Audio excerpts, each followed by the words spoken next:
I am so glad you convinced me that the family car should be the Defender 110. It is so beautiful inside. It's so comfortable and it just feels indestructible. Yes, it really is. I've been waiting a long time for the new model to come out. The Defender 110, I'm telling you, it's my favorite car of all times. It's my third one.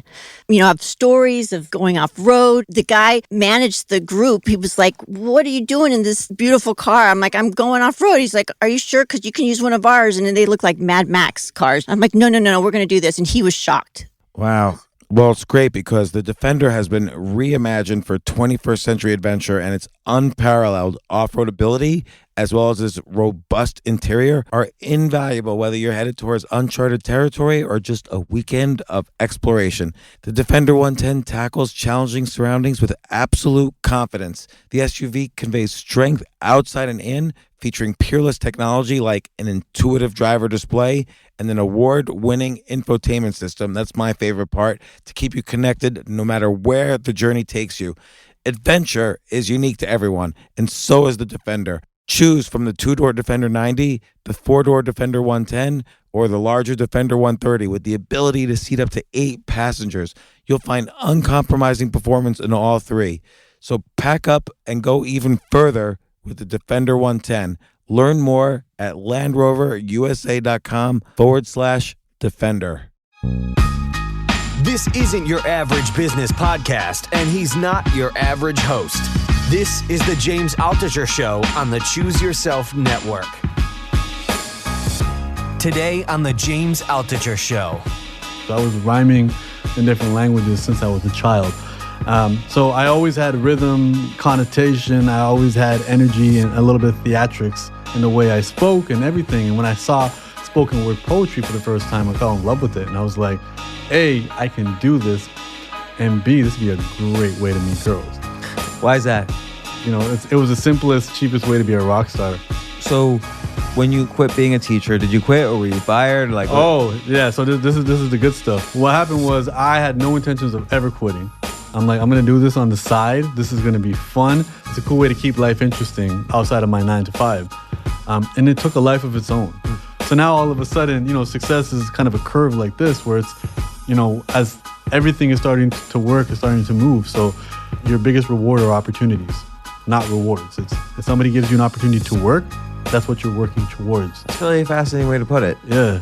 Your biggest success is your opportunities, not your rewards. Yeah. So if somebody gives you another opportunity to work, that's what you're aiming for. And everything else comes. And I think it's all how you look at it. We only have control over our attitudes, our outlook, and our effort.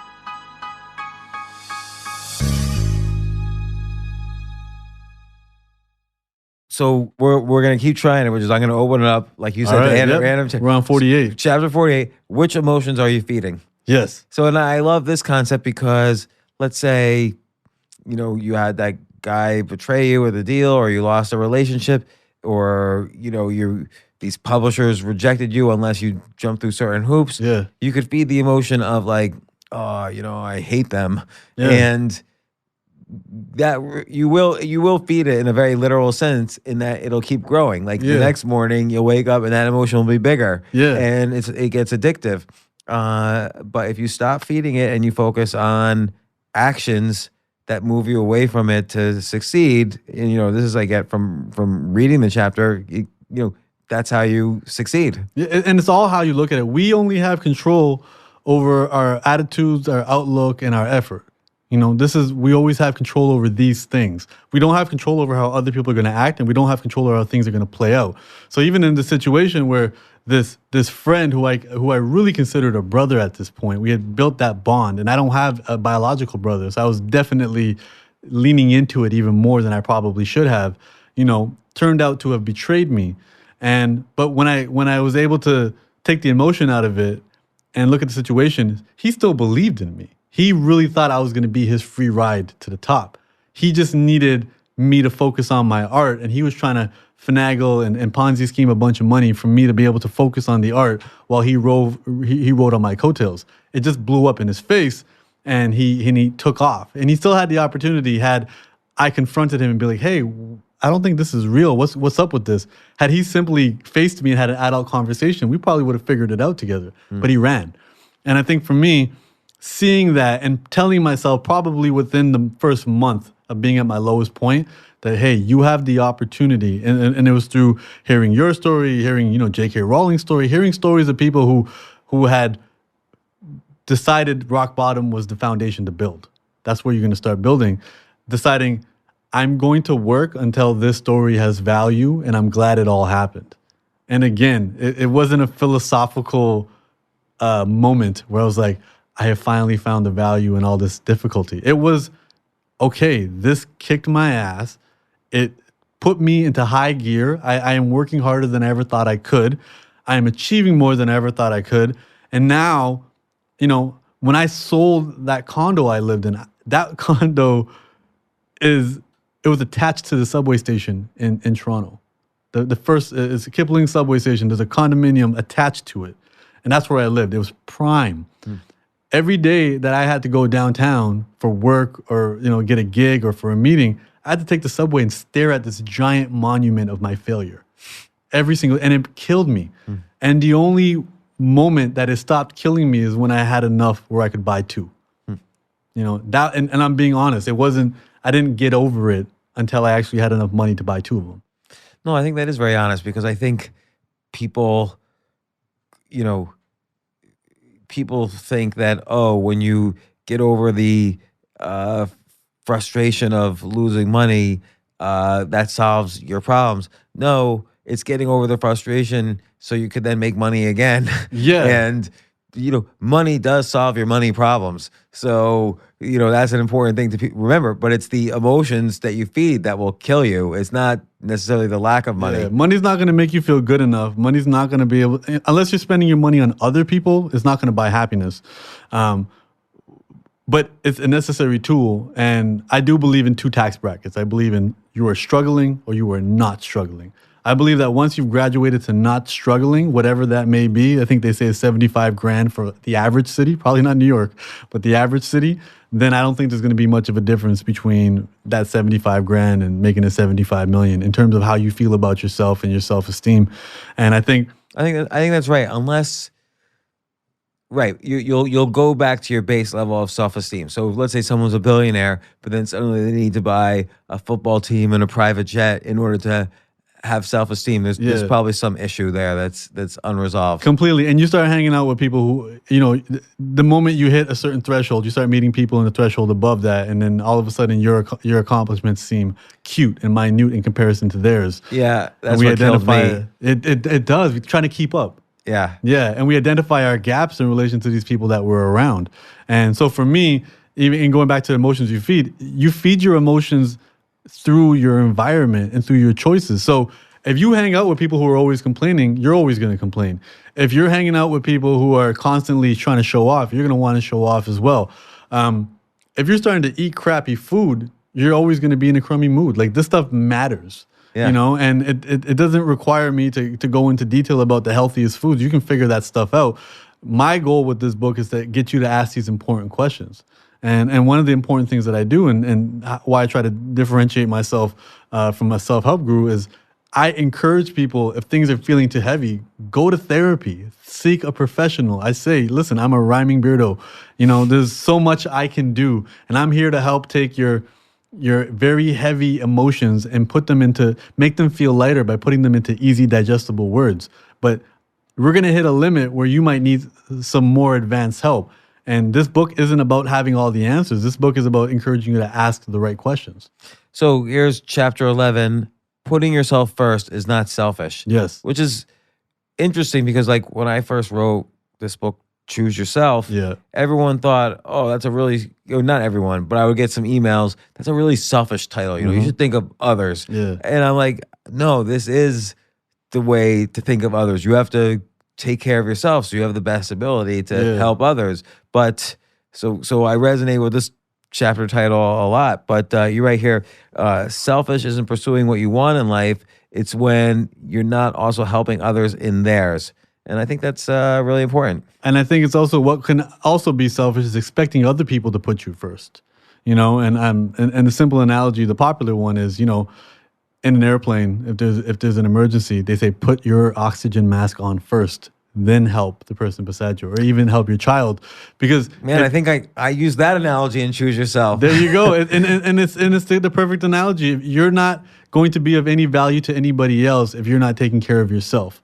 And we can become the source of all the things that we're searching for in life. We can be a source of love. We can be a source of energy, a source of enthusiasm, and we can share that with other people. Because right now, we're being very transactional. I'm going to love you as long as you love me back. Versus, or I want you to make me happy. I had a hard day. I'm looking for you to make me happy now. And it's better where it's like, hey, let's handle our own situations, and then once we have our stuff under control, share with other people, and that in turn will also help us feel better about ourselves. And it's counterintuitive because people think that does make you selfish, but it's not. It's essential. Now, this next one you have quotes in between the chapters, and I like this one. The fear of uncomfortable ideas and uncomfortable situations and uncomfortable places robs us of the amazing potential we all have. And I love that quote because, everybody wants to be comfortable. Yeah. And, but it's important to go to the places that are the least crowded. That's where you find success. Yes. And that's by definition outside of the comfort Yes. zone, because the comfort zone is where everybody is. Yes. And so, if you're afraid to do that, which many people are, like for instance, I'll just give an example, because we know the book world. A lot of people are afraid to self-publish because they think other people will look down on them. They think that there's a stigma attached to it, not realizing that stigma is gone, and you make more money and you sell more copies when you self-publish. So, but you only find that out by overcoming this fear and trying it, like taking an action. And only actions really can move you beyond the comfort zone. Yes. So maybe, I don't know if you want to Oh yeah, elaborate more on completely. that. I mean, and you said it perfectly. And I think first and foremost, the goal here isn't to shame people who are afraid, right? Whenever any living creature is afraid, it will seek safety. Safety is usually certainty, things that we already recognize, things that are comfortable. So whether you're in physical danger, you're gonna run home or go somewhere that you feel comfortable, or whether you're in, danger of an idea, or you're in danger of getting embarrassed, or you're in danger of being rejected, you're gonna run to something You're gonna lean on something You're gonna fall back on something So I think it's completely normal that we all do this. But the moment we become self-aware of it and realize that, hey, my fear is the compass. My fear is actually telling me where I should go. And it never goes away. We will always be afraid of something. We're not supposed to wait until we're not afraid to take that next step. Okay, so you say fear is the compass. So there are obviously some things you should be afraid of. Like you should be afraid of throwing yourself in front of a train. So, but how do you find where the fear is the right combination of rational fear and interesting fear? Well, I think often, it's almost differentiating fear and phobia, right? So, fear is a gift that Mother Nature gave us to keep us alive. If the potential outcome will be physical death and you never having another day on this earth again, then, consider it and potentially do it. However, great things happen from people who are also ignoring that fear and testing their own limits. And sometimes, whether we're thinking Steve Irwin or we're thinking other people, they've made ultimate sacrifices to live out the life that they wanted to live. And I feel people have that right as well. But the problem now is we live in the safest time our species has ever had, but that fear mechanism is still there. So now... And there's judgment. I think just like there's... you shouldn't judge people who want to be in the comfort zone. I feel like there's a lot of judgment for people who want to explore outside the comfort zone. Well, because if you're willing to go outside your comfort zone and I'm not, I have to be able to justify why you're wrong because I don't want to do it. Because you're also exposing my insecurities and my fears. So I have to say, well, James didn't become a successful entrepreneur by taking risks. He got lucky. Oh, he knew the right people, or he probably had some family money. And I have to diminish your accomplishments to make myself feel better. And I think what it is now is we are not in physical danger anymore. On a day-to-day basis, our fear receptors are not going off because we're in danger. Now we experience fear, and the fear lingers well after the danger is even gone. Where that might not be the case for a squirrel. If a squirrel is running and it sees a dog and the dog scares the shit out of it and it runs in the other direction, the fight or flight mechanism happened. It took off. Now it's not thinking about that dog anymore. It's back to looking for nuts and being back in the present. For us, if something scary happens, and again, it's very rarely have to do with our personal safety. It has to be with like, oh my God, I went to Starbucks and I had a mustard stain on my shirt and everybody noticed. And now you're thinking about it all day. And now you're more cognizant of it, and now that's a fear. When the reality is like, hey, try it out. You'll probably realize that most people aren't looking at you, especially in a city like this. People are too busy in their own worlds. Like what's some small things that you do that are like kind of facing fears, and what's something like a kind of new challenge for you in the future that you're afraid of, but maybe you see this as a compass? The big one for me during this story was admitting I messed up, admitting I needed help. I was afraid to tell people that I messed up. I was really and thinking I was choosing starving, and I lost 20 pounds, and as you can see, I don't have 20 pounds to lose. And I was isolating myself, and I thought that was better than just telling people that, hey, that deal that I was bragging to you guys about, it doesn't exist. It was too good to be true. Remember when you said if something's too good to be true, it probably is? I don't want to let you know that you were right. I was afraid of the embarrassment that was going to come from that until I had that thought, like, you'd rather starve to death and have anxiety all day, every day, than just admit that you're wrong. You'd rather stay where you are instead of asking people for help. So what if people say no? You're going to survive it. And I think that's the big thing, is because we're not in mortal danger anymore, we start to look at everything else as the end of the world.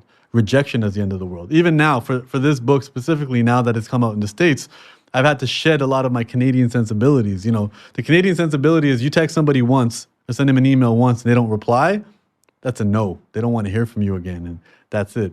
And I've learned spending a lot of time out in LA, like, no, you got to poke somebody 5-6 times because they have so much going on in their own lives, and maybe they were replying to your email and then a notification dropped and they clicked on the notification and they fell down a wormhole and doing some other 10 tasks. Now they forgot they were even replying to you. So just keep poking at them. And, I would have never known that you read this book unless somebody had reached out, and then, we had to follow up and make sure things happen. So for me, that's probably the biggest reward I got from this American release, was realizing that, hey, this is it. Like, you did it independent, you did it in Canada, you did it in smaller different territories, but now you've signed it on an international level. Whatever you do now, like, leave it all in the ring now. And everybody has already, the default is a no from everybody until you go ahead and you push and you ask. And don't be afraid of annoying somebody this time, because if they're not going to do it for you, they weren't going to do it for you anyway. So just let them know that you really believe in this. And this time around, I really felt like a parent carrying their child through a zombie apocalypse and being like, by any means necessary, I'm going to feed you. I'm going to make sure the world knows about you. I'm going to make sure you're safe. And uncomfortable situations, talking to people I don't know, reaching out to people I don't know, buying a plane ticket to go to a city to potentially get something done, to potentially do a partnership, making investments I didn't understand at those times. But these investments were in me. I wasn't investing in a stock or cryptocurrency. I was investing in me, saying, hey, you need to be at this show. You need to be at this gig. You need to talk to these people. You need to put your work out there. And then learning, like, hey, I have a bestseller with spelling mistakes. How many people are not putting out their books because they're waiting for it to be perfect? I have grammar mistakes, spelling mistakes. I have another self-published book where 2 of the pages are the exact same, and it also hit the bestsellers list. Like, what's that book? It's called. It was actually a follow-up to this. It was called 101 Life Lessons Without the Bullshit, and it was kind of a more personal stories related to this. But it was too similar for me to make a next jump. I could do better, so I wrote another book that's going to be much more thorough. Rich with stories, rich with insights. What's the title of that one? That one's called Things No One Else Can Teach Us. And that's coming out in the fall? October 15th, yeah. Things No One Else Can Teach Us. Things No One Else Can Teach Us. And because the thing with this book is, if you do read it, I'm sharing all the lessons, but I'm not telling people all the dumb shit I did to figure these lessons out. And that's why a lot of people start to mistake me for a self-help guru. They think I came out the box with this knowledge, and I didn't. I messed up a lot. And the second book shares that. That's the issue with a lot of self-help books is that they never explain the story. So, and no one appointed them to be on a pedestal. So it just doesn't make any rational sense. Yeah. But I like this quote: "The approval of others is never more important than your approval of yourself." Yeah. And I think because particularly in social media, we're so dependent now on the approval of others, and we get it like all day long. Like how many likes did I get on my last YouTube video or Instagram post or whatever? Yeah. It's an interesting thing because we How do you wean yourself off of this? I think it's kind of I look at it in terms of a sustainability model. So I look at it like, what's the easiest way to gain approval? Well, social media. It's an easy way to do it. I can just count my likes. I can count my followers. I can get validated as a human being. And it's very fast. Very feedback. fast, and it's a fantastic dopamine drip, and it's smaller than a microdose, so it doesn't wean. It doesn't lose its impact the way maybe a hard drug might over time. But it's death by a billion cuts. It's really killing yourself in the sense that you're taking all these little drops of dopamine but you constantly need them. Whereas before social media, to feel significant, something had to have been done. And again, I'm not saying there's a million ways people can feel significant, whether it's getting that girl's number, whether it's winning an award, whether it's getting a certain amount of money, whether it's gaining respect of your colleagues, whether it's being published in a special journal. There's a million ways people can do it. And I feel like some are more sustainable than others. And the thing with chasing approval of other people is that you're constantly focused on who they are and what they want. And now you're molding yourself accordingly to that and losing yourself in the process. Right. So I think everybody can rationally say, yeah, he's right. But again, how do you kind of really train your mind to ignore that just, the billion cuts? I look at it as I don't train my mind to ignore it. I look at it as potato chips. Validation is potato chips. If you eat one potato chip, you're going to want 2 potato chips. And I have nobody, even the healthiest people have not trained themselves to hate potato chips. Everybody loves them. But what they have trained themselves to do is not put them in the cart. So for me, it means not having social media on the phone that I carry around. It means also I like that. Impacting my environment, buying an alarm clock. I have an alarm clock. So when I wake up, my alarm clock goes off, I touch the alarm clock, and there's no interaction with my phone first thing in the morning. It's also understanding that, especially as a creative, which we all are, we live as human beings, and this is an idea from Stephen Pressfield's The War of Art. As human beings, we are tribal, and we've had to understand a hierarchy in order to survive within our tribes and within our village. You have to, you walk into a room with your family, you have to know where you stand in there. If your father, your grandfather is there, okay, you're below them. But if your niece and nephew are there, you're above them. You find out where you are in the totem pole. The challenge is, as humans, now that we live in these massive metropolitan areas, the hierarchy doesn't make sense anymore. So the hierarchy made sense in middle school because maybe there was a couple hundred kids. We knew who the coolest kid was. We knew who the lamest kid was, and you kind of knew where you were in that pecking order. But nobody knows what pecking order they're in New York. You climb to the top of one ladder, that's the bottom of the ladder for somebody else. Your best day is somebody's worst day. Somebody else's rock bottom is what we're aspiring to. And it messes with our wiring. We just can't compute it. So what we have to do is we have to stop becoming tribal animals because we no longer function in tribes. We have to become territorial animals and focus not on who we are in relation to other people, but instead of who we are in relation to our territory. And our territory is what we choose it to be. So for Stephen Pressfield, he said, when you think of Arnold Schwarzenegger, his territory is the gym. When you think of Stevie Wonder, his territory is the piano. Pick your craft, pick your purpose, pick your obsession, and find significance in every day getting better at that. And now everything else is a byproduct of that, whether it's success, whether it's accolades, whether it's attention. Those are no longer the motive behind doing it, but they'll continue to come. And I think you have to remind yourself a lot too of that, because I agree with that. And then I think part of it is whenever you, like if you put out a new video, you focus for weeks and weeks on getting better, you make a new video, you really like it, you put it out there, your first instinct is going to be to see, well, how did it, in the first hour, did it get 10,000 likes? Like, I think you have to keep reminding yourself that, hey, this is why I do this, not for the likes, but to get better and to compare myself to who I was yesterday in this Yeah. obsession and so on. And I believe our society, society itself has been based off of there being something at the end, there being a finish line, there being a happily ever after, there being a reward, there being a pot of gold at the end of the rainbow. So we've been thinking about this, and then we just keep moving the goalposts. So it's like you drop your first video and you get 100 views in an hour. You're like, whoa, 100 people I don't even know watch my video. A year later, your benchmark has turned into 10,000. And now all of a sudden, 8,000 people watched it in the first hour, and you're like, what's wrong? Do they hate me? And Yeah, am I no longer good? am I no longer good? And you got to remind yourself, like, yo, when it was 100 people, like this was, you were celebrating, and now all of a sudden you've lost that gratitude.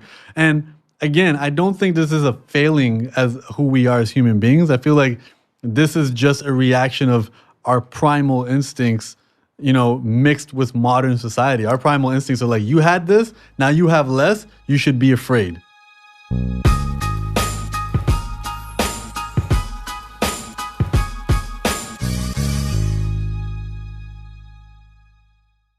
I think there's also something to be said towards, and just as an exercise towards creating something that people won't like.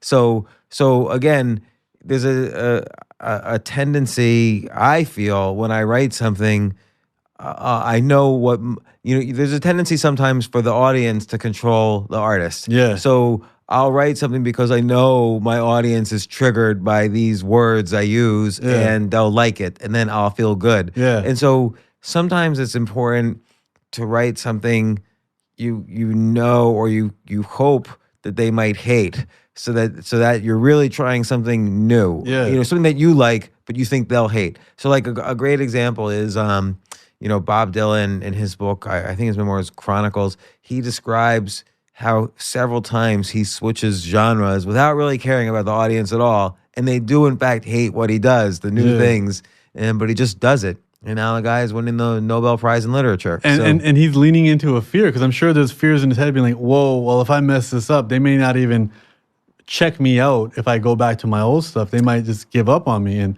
I know for us, there's a very real world, and we almost kind of live in a world of Greek gods right now, where we have all these omnipresent algorithms that we have to appease, where it's like, hey, I can make dope stuff on YouTube, but I also have to make regular stuff on YouTube. It has to be consistent, because if YouTube just like, hey, this account's not very active, we're not going to let a lot of people see their stuff. That's a punishment in itself. So now we're creating all these offers for the Instagram God, the YouTube God, the Facebook God, the Snapchat God, the Amazon God. We have to continually feed them content to keep them happy, to keep our discoverability up. And now you're in this quality versus quantity issue. That's a great. I feel like I want to steal that metaphor. You Like, can that was a have great it, one. man. Listen, you can have it. But it's true, because like sometimes I feel like quantity is important. Like if I don't put something out every single day, the Facebook God will hate me. Yeah. And it goes back to fears. So, and then it's like, all right, let the Facebook God hate you. All right, let them forget about you. All right, figure and that is this a out. fear. Like I am afraid if I don't publish something for, let's say, 3 days, like I actually start even to feel physically sick. Yeah. Like because it's that out of the comfort zone. And, it is, and I had the same thing where and my fears were actually correct. I was releasing regular videos, and then I worked 6 months on a passion project, and the video came out beautifully, but algorithmically I hadn't released anything in 6 months. The discoverability, like people were like, "Oh, we didn't even know you released it," and you're like, "Wow, like this is real." And then for me, it was like, "Look, you feared this; it actually happened, but you're still alive." And you know what? Certain brands saw it, and now you got other opportunities from it. It still got some of the right people still saw it. Not as many people saw it as maybe the other ones, and I don't want to be a slave to all of that. No, but it's so hard. Like particularly when kind of the power of social media. For me, when I was realizing what it could do for my content and audience, so on, I really for a while got super addicted to that validation. Yes. Because I found this, it's like I found this oil well, and I should just keep drilling on it instead of trying to find the next oil well Yes, or something completely different, just going on a hike. Yeah. So, But that validation also divides us. For some reason, even though the internet is unlimited, and even though, in the 90s, people were competing for that 8 p.m. Friday night time slot. Now there's no more time slots. But for some reason, we're still competing for people's attention. do you ever get like take your friend Lily Singh? Yeah. Do you ever get jealous? Like, oh my God, she's got 18 million subscribers. Like, why can't I have 1 million or 2 million? Like, particularly when it's people and you see them rise up in success. I mean, I don't know if I could actually, like, in the context of if I'm jealous of what she has. I think what ends up happening more so is I'm pretty much her plus one for all the cool things that she gets to do. So then part of me, what happens is, for example, we were sitting courtside for the All-Star game. And I'm sitting there like, whoa, if I want to continue having a life with these very unique situations, maybe I should play ball the way she plays ball. And I'm ignoring the part of my brain that's reminding me, like, first off, the person you see on camera with her is the person she is. She's being her authentic self in front of the camera, and that's why she's becoming successful. If you're not her, and this is not your path, and as much as you want the things that she wants, you will end up losing yourself and probably not being successful at achieving it. But that happens all the time. And I mean, and I'm not talking about, after school special, like, hey, this stuff doesn't matter. I got to have a 1-hour conversation with George Lucas because of somewhere she took me.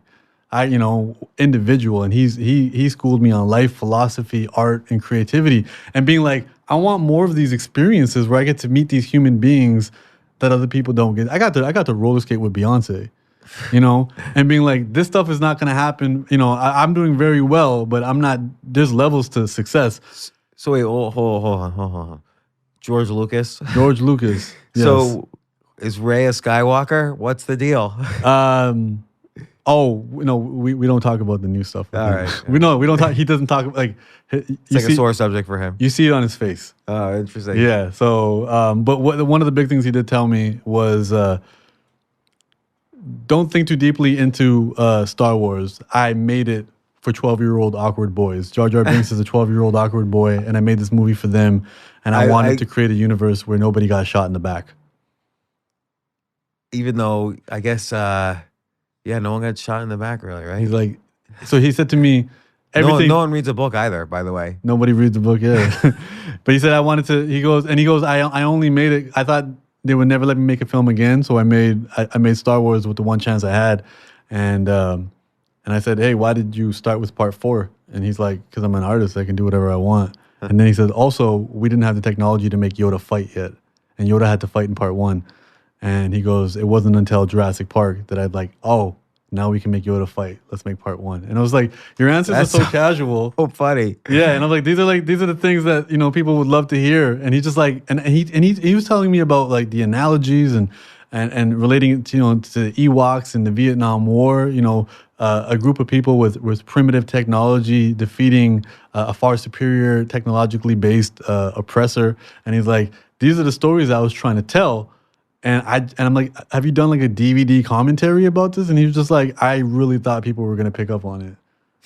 And he goes, now I have more important things to worry about. I like his thought about, he basically gave himself permission to make the first movie part 4. Yeah. Which, by the way, for a 9-year-old boy, it was very confusing to me. Like, what, did I miss the first 3 parts? Like, I was very anxious for a few minutes as the thing was going down. But and I mean, for me, I was in high school when part 1 came out, Phantom Menace. Mm-hmm. So and it was a girl I liked, and she's like, "We want to go watch it?" And I was like, "Yeah." So I watched part 4, 5, and 6 very quickly, just so I could pretend I knew what was going on, because I'm an 80s baby. I think Star Wars was like, I was a little kid when they first came out. Yeah. So by the time I was a teenager, I was like, oh, these graphics suck compared to Jurassic Park, not realizing it was the same people.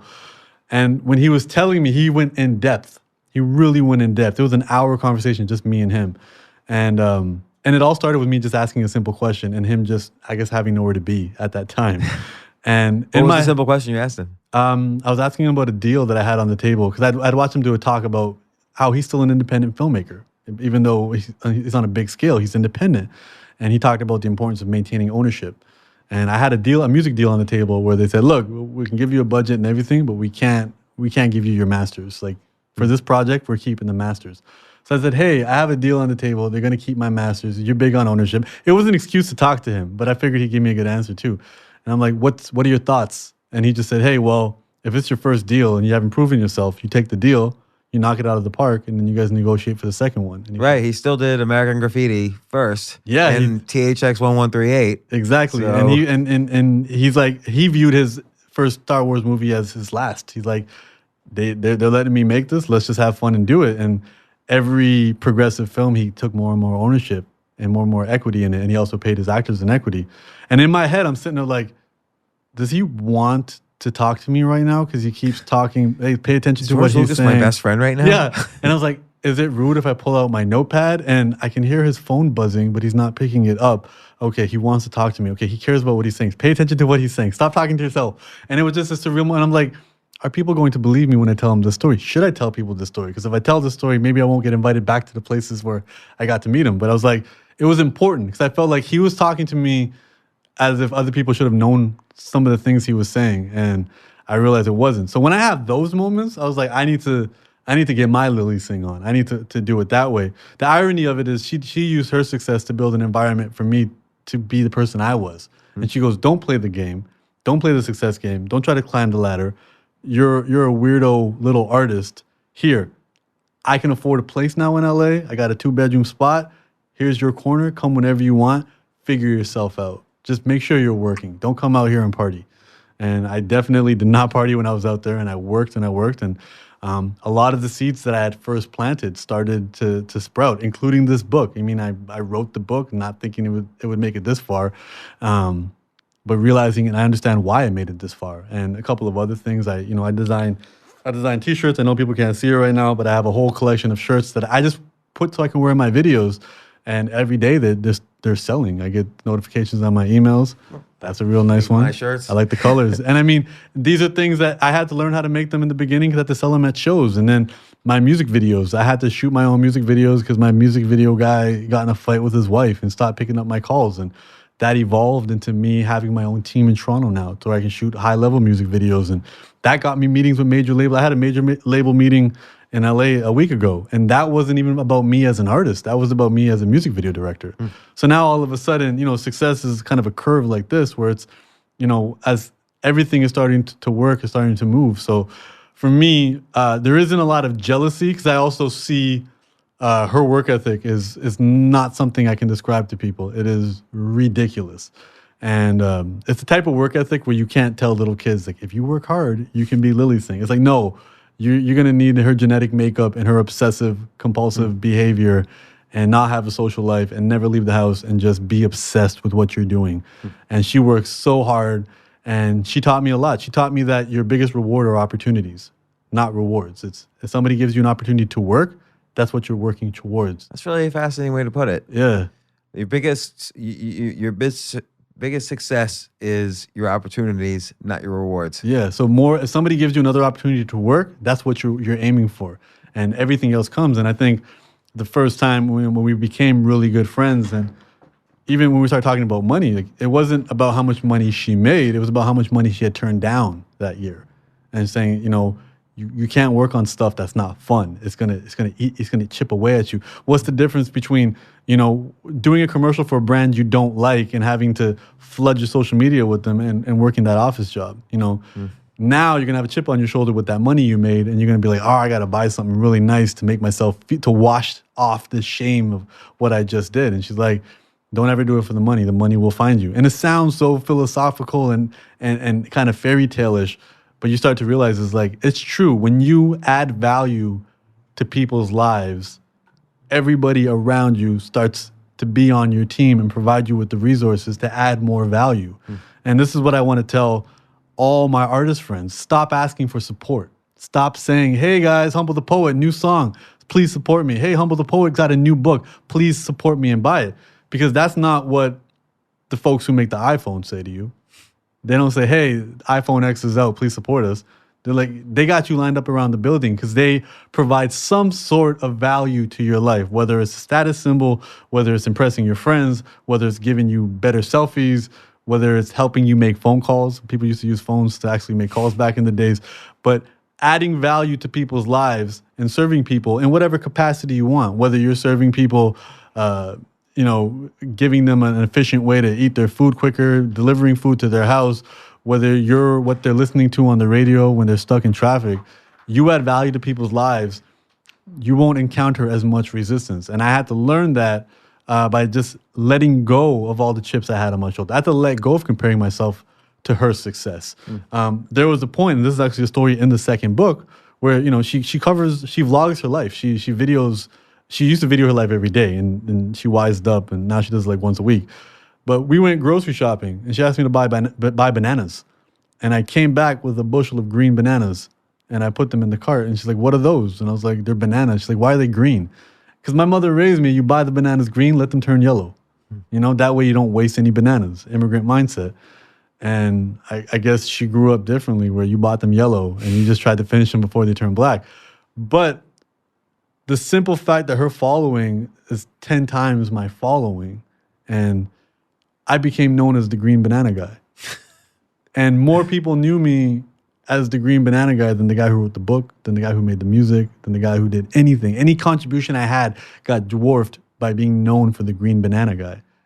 That's so funny. And I was also about to say, you have all these great stories from these people you've met too, as you've kind of gone on this journey, which led to this first book. Yeah.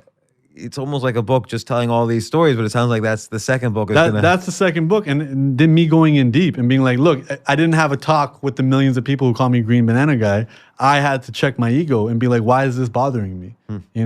And in the beginning, I had to have a talk even with Lily about it. And she's like, look, I won't put you on the camera anymore if it makes you feel better. And I was like, to this day, that happened in 2016. Till this day, I have DMs on social media where people are sending me pictures of bananas.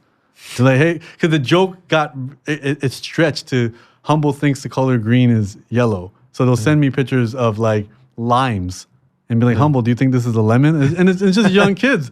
And this really bruising my ego because I was like, I'm a caricature. Nobody knows me for the important work I do, but that's all my ego talking.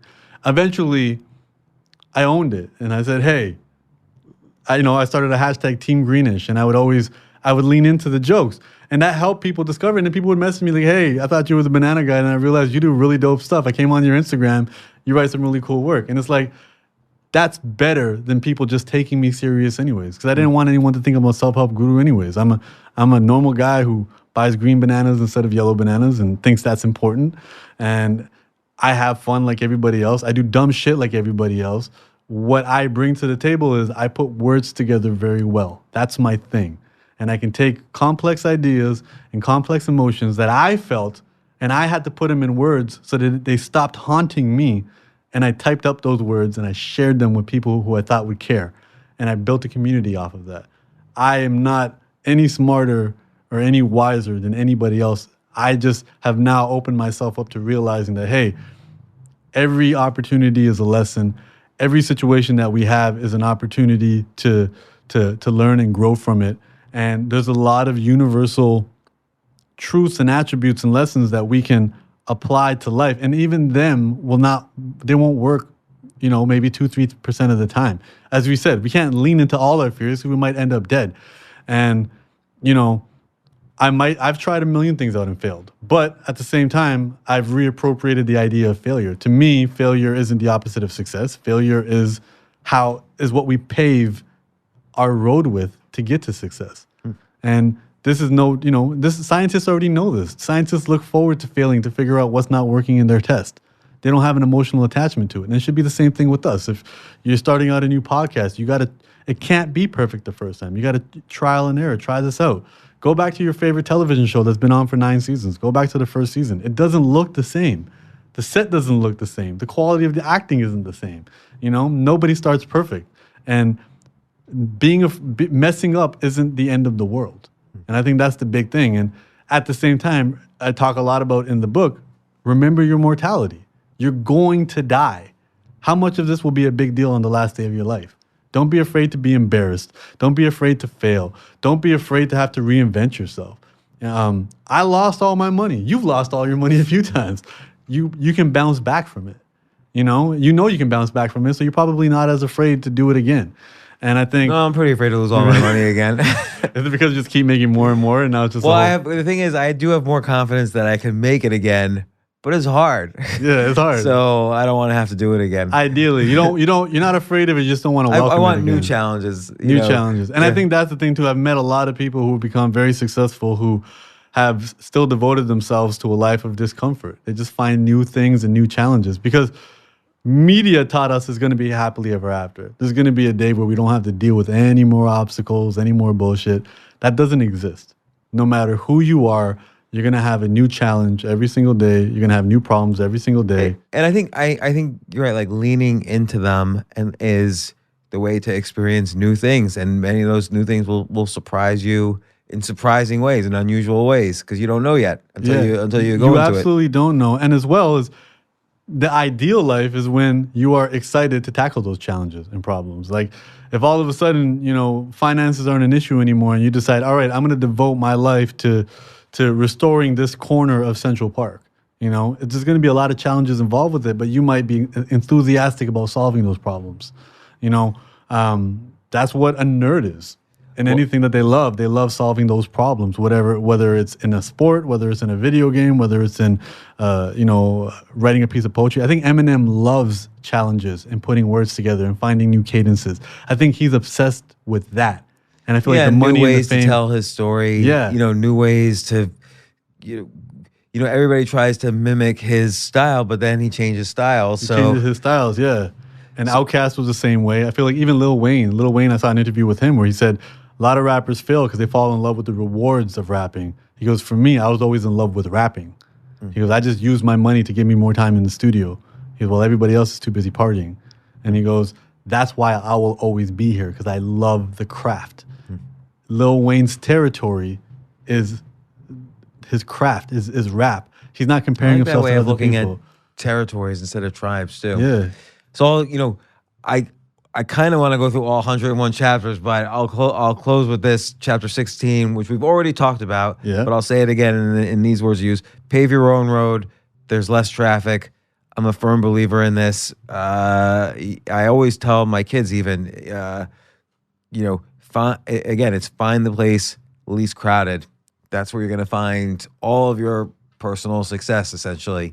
So it's like what Lily was telling you about, hey, be you, don't be me. Yeah. And look, I think this book is great.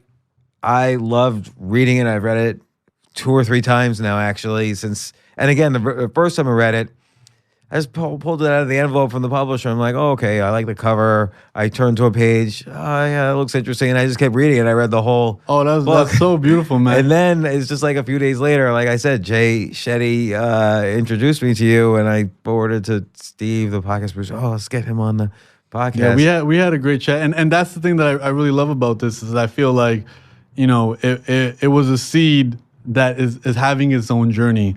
And now it's putting me in a position where now I have to just remind myself, like, look, you need to chase the fun. Like, I do have, my next music project is going to be a short film musical. I'm making my own Kanye West Runaway.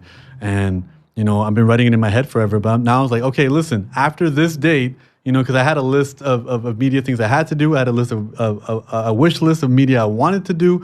I was like, at this date, we're going to cut off.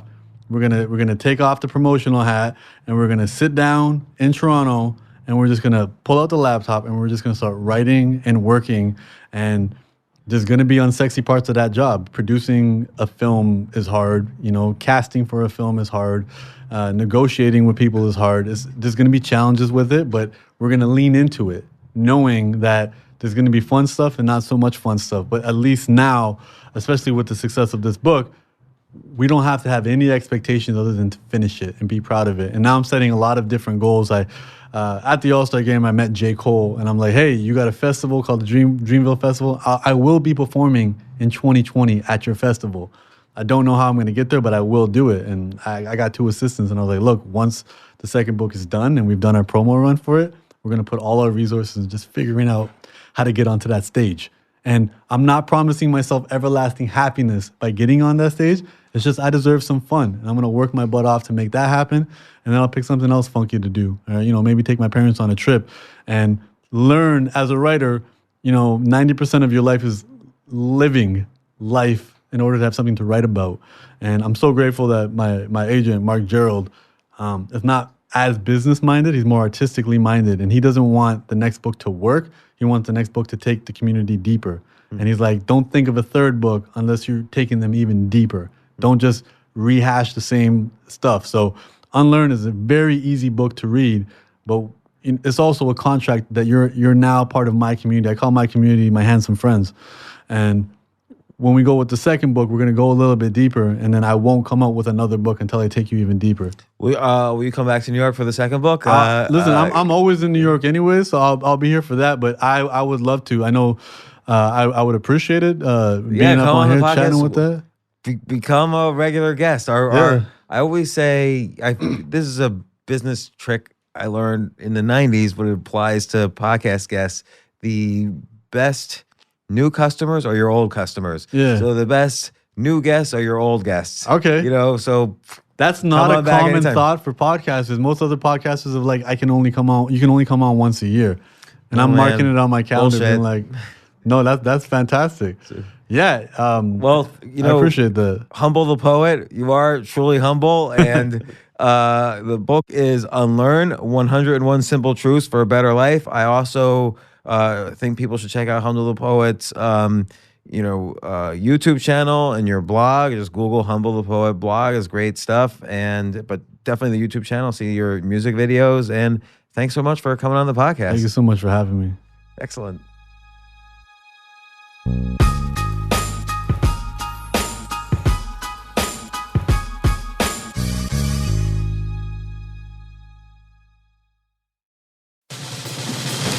These days, we're all investors, trying to be smart with our money despite our worst impulses. But at iShares, we believe that deep down inside of every investor is a better investor. One that's just waiting to be let out. Explore iShares ETFs and insights and let your best investor out. Visit iShares.com for more information.